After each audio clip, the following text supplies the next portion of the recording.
Hello guys, welcome back to my YouTube channel. রোজকার রান্না আজকে তোমাদের সামনে নিয়ে চলেছি মিষ্টি একটা ডিশ, সেটা কাজু বরফি। তো তোমরা দেখতেই পাচ্ছ প্লেটিংটা খুব সুন্দরভাবে করেছি। এর জন্য লাগছে আমার তিনটে উপকরণ মানে শুধু লাগছে কাজু, চিনি আর ফ্লেভারের জন্য একটু ঘি, সামান্য একটু পরিমাণে ঘি। তো ছোটো বাটি আমি এক বাটি আমি কাজু নিয়ে নিয়েছি, সেটাকে 1 ঘন্টা আমি ভিজিয়ে রেখে ফ্রেশ করে সুন্দরভাবে ভালোভাবে ধুয়ে নিয়েছি, কেন ওতে অনেক ডাস্ট থাকে, ময়লা থাকে, সেগুলো ভালো করে পরিষ্কার করে নিয়ে মিক্সচার জারে দিয়ে এবার এটাকে আমি একটু ব্লেন্ড করে নেব। দেখো ব্লেন্ড করে নিয়েছি। তো ব্লেন্ডটা এমন করেছি, ফার্স্ট পার্টটা যখন করেছি তখন একটু মানে দানা দানা ছিল, তারপরে আমি সেকেন্ড টাইমটা যখন আবার করছি ওটা সুগার দিয়েছি, চিনি দিয়েছি। তো এক বাটি যেই পরিমাণে আমি দিয়েছি কাজু দিয়েছি, তার থেকে 1 বাটি একটু কম চিনি দিয়েছি। তোমরা যে যেমন পরিমাণে মিষ্টি খাবে দিতে পারো, তো বেশি মিষ্টি দিলে কাজুটা ভালো লাগবে না। তো সেকেন্ড টাইম যখন করেছি দেখো পেস্টটা খুব সুন্দরভাবে হয়েছে, স্মুথলি হয়েছে। তো তার আগে আমি গ্যাসে একটা কড়া বসিয়ে দিয়েছি, আর এটা ভারী পাত্র নিতে হবে, ভারী একটা কোনো মানে কড়াতে করতে হবে যাতে নিচে না লেগে যায়। আর করতে গেলে না, এই কাজু করতে গেলে দেখবে অনেকটাই ওয়েস্ট হয়ে যায়, মানে নষ্ট হয়ে যায়। তো কিছু করার নেই, যেহেতু এটা একটা লিকুইড জিনিস, মানে এটাকে পেস্ট করে করা হচ্ছে। তো যাই হোক, তো এইভাবে আমি একটা ভারী কড়া নিয়ে নিয়েছি। তোমরা লোয়ার পাত্রও করতে পারো, বা এরকম ভারী কড়া নেবে, কিন্তু ননস্টিক একদম নেবে না। আর দেখো এইভাবে নিয়ে ভালোভাবে এটাকে একটা আঠালোভাবে একটা ডো তৈরি করতে হবে, ঠিক আছে? যখন দেখবে যে কড়া থেকে যখন ছেড়ে আসছে তখন অলমোস্ট ডান হয়ে যাবে। তো আমি এইভাবে 5-7 মিনিট, তার থেকেও বেশি হবে, মানে 8-9 মিনিটের মতো লেগেছে আমাকে শুধু এটাকে নাড়াচাড়া করতে হবে, আঠালো ভাবটা, স্টিকি ভাবটা আনার জন্য। তো যখন আমি দেখছি যে অনেকটা মানে ছেড়ে দিচ্ছে, আঠালো হয়ে এসছে, তো আমি একটা প্লেটের মধ্যে নিয়ে এটা একটু ট্রাই করে দেখছি, চেক করে দেখছি যে ঠিক হয়েছে কি না। তো দেখছি আঠালো ভাবটা মানে খুব সুন্দরভাবে লাড্ডু পাকিয়ে যাচ্ছে। আর তোমরা ওরকমভাবে দেখে নেবে যাতে হাতে না যদি লেগে যায়, তাহলে জানবে হয়ে গেছে। যদি লেগে থাকে তাহলে জানবে হয়নি। তো আমি এইভাবে একটা প্লাস্টিক নিয়ে নিয়েছি। তোমরা পলিব্যাগ নেবে না, পলিব্যাগ নিলে রিস্কের ব্যাপার থাকে, ওটা গরম তো, ওটা লেগে যেতে পারে আর জিনিসটা খারাপও হয়ে যাবে। তো আমি এরকম পলিব্যাগ মানে প্লাস্টিক নিয়েছি। আমার কাছে বাটার পেপার ছিল না, তোমাদের কাছে থাকলে তোমরা ব্যবহার করো অবশ্যই, ঠিক আছে? আর এইভাবে দেখো এপাট করে ভালো করে এটাকে একটা ডো তৈরি করে নেবো স্মুথলি, একটা মানে যেন ময়েশ্চারটা খুব সুন্দরভাবে হয়। আর কাজুর বরফি একটু যত তোমরা মানে আটার মতো করে যতটা মানে মলসাবে ততটা দেখবে ভালো হবে। আর এইভাবে করে নেবে, গরম জিনিস একদম হাত দেবে না, ঠিক আছে? এরপর দেখো আমি ভালোভাবে এই যে অনেকক্ষণ ধরে, তাও 5-7 মিনিটের মতো আমি এইভাবে শুধু করে গেছি।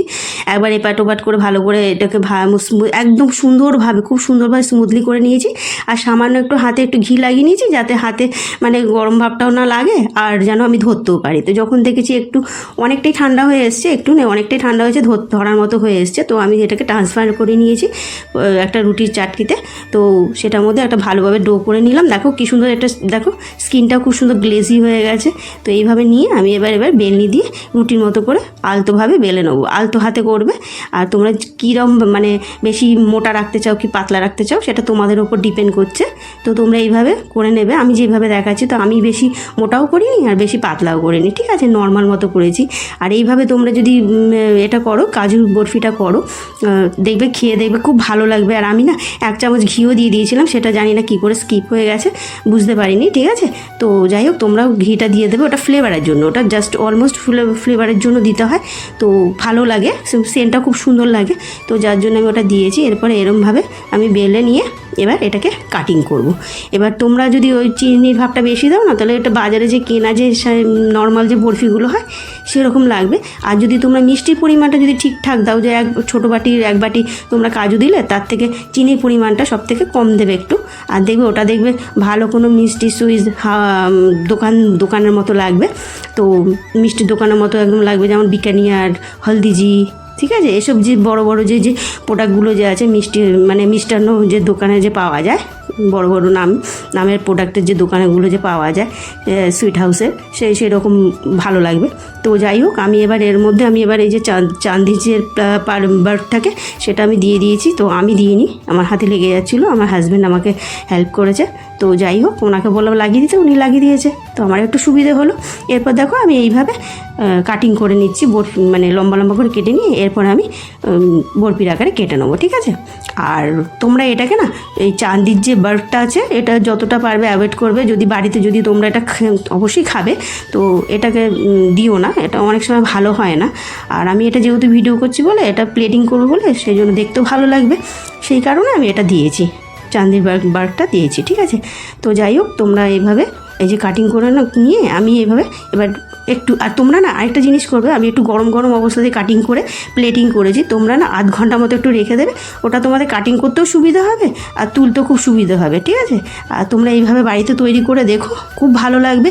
আর তোমাদের যেহেতু ফেস্টিভ্যাল আসছে, রক্ষাবন্ধন আসছে, তো রক্ষাবন্ধনের জন্য সবারকে আমি প্রীতি ও শুভেচ্ছা আগাম অগ্রিম জানিয়ে দিচ্ছি। তো ভালো থেকো, সুস্থ থেকো, তোমরা এইভাবে অনেক অনেক ভিডিও আমার সাথে আছো আর আমার সাথে থেকো, আর ভিডিওগুলো শেয়ার করো, সাবস্ক্রাইব করো, লাইক করো, আর কার কীরকম লাগছে বলো।